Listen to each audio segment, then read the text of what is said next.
Assalamualaikum warahmatullahi wabarakatuh. Alhamdulillahirabbil alamin wassalatu wassalamu ala asyrafil anbiya'i wal mursalin wa ala alihi wa ashabihi ajmain, amma ba'd. Saudaraku kaum muslimin wal muslimat yang dimuliakan oleh Allah Subhanahu wa taala, di dalam studi Islam terdapat prinsip dan sumber-sumber ajaran Islam. Antara lain prinsip tersebut adalah iman, Islam, dan ihsan. Bila kita membahas berkaitan dengan persoalan iman, maka iman yang dimiliki oleh setiap mukmin itu merupakan keyakinan yang bersifat pasti tanpa keraguan. Dan bersifat pasti yang dimaksud itu adalah 100% dan tidak boleh berkurang sedikit pun. Karena ini adalah persoalan yang berkaitan dengan iman. Iman yang baik itu ketika diikrarkan dengan lisan, diamalkan dengan perbuatan, itu adalah bentuk yang muncul dari keimanan, sehingga keimanan dari seseorang yang benar-benar beriman dalam hal-hal yang ia imani, berarti ia telah sampai pada martabatul iman yang dikehendaki di dalam ajaran agama Islam. Saudaraku kaum muslimin wal muslimat yang dimuliakan oleh Allah Subhanahu wa taala, oleh karena itu maka hal-hal yang diimani, apakah itu berasal dari Al-Quran atau berasal dari hadis Rasulullah SAW, tidak boleh kemudian diingkari. Kita memiliki dalil atau alasan serta bukti yang kuat terkait dengan keimanan kita yang tidak bisa diragukan sedikit pun. Karena itu maka persoalan iman adalah persoalan hidup matinya seorang mukmin, hidup matinya seorang muslim yang berada di dalam ajaran agamanya. Kenapa? Karena jika dia tidak beriman, berarti dia kafir. Kalau dia kafir berarti tidak beriman. Ini adalah prinsip dasar di dalam studi Islam. Kemudian yang kedua adalah Islam, ajaran agama yang diakui oleh Allah Subhanahu wa taala dalam Al-Qur'an. Innad dina indallahil Islam. Sesungguhnya agama yang diridhoi oleh Allah Subhanahu wa taala adalah agama Islam dan bukan agama yang lain. Karena itu maka ajaran Islam adalah agama yang diturunkan oleh Allah Subhanahu wa taala kepada Nabi Muhammad sallallahu alaihi wasallam untuk mengatur berbagai hubungan kepada Allah, hubungan kepada sesama manusia, dan termasuk juga hubungan kepada setiap diri dan lingkungan yang berada di sekitarnya.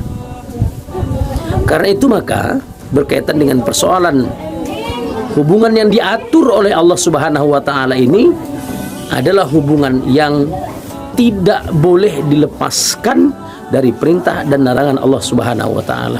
Inilah Islam yang mengatur segala bentuk hubungan tersebut. Dan tidak boleh tidak bahwa setiap orang harus tunduk dalam aturan-aturan yang dibawa di dalam ajaran Islam tersebut. Ini adalah prinsip. Dan termasuk yang ketiga, prinsip yang terdapat di dalam studi Islam itu adalah ihsan, yakni memperbaiki kualitas amalan. Intinya bahwa melaksanakan perintah dan menjauhi larangan Allah bukan hanya sekedarnya, tetapi bagaimana kemudian perintah itu dijalankan secara lebih baik. Ini prinsip. Kemudian berkaitan dengan sumber ajaran Islam dalam studi Islam. Sumber ajaran Islam itu Al-Quran, Sunnah, dan dalam studi Islam ditambah dengan ijtihad. Al-Quran adalah firman Allah Subhanahu wa taala yang diturunkan kepada Nabi Muhammad SAW melalui perantaraan malaikat Jibril untuk dijadikan pedoman bagi umat Islam dalam kehidupan di dunia dan di akhirat.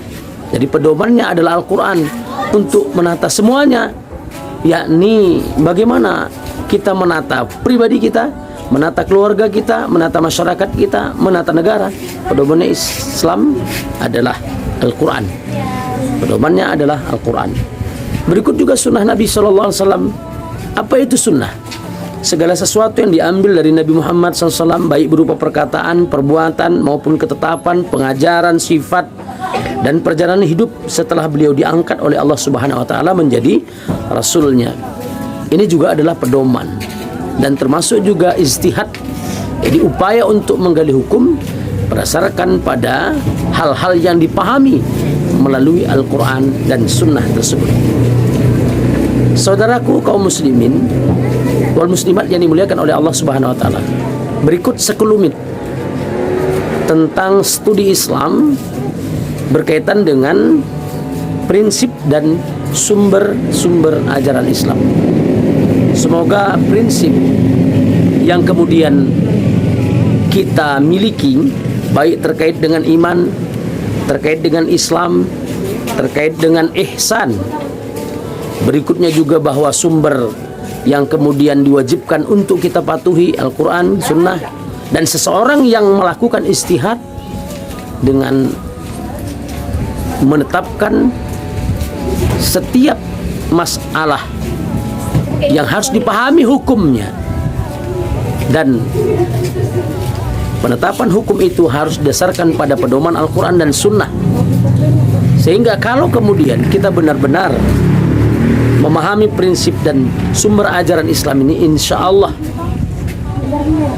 kita sebagai muslim akan tetap terarah, teratur, dan kehidupan tersebut berjalan sesuai dengan perintah Allah dan Rasulnya Shallallahu Alaihi Wasallam.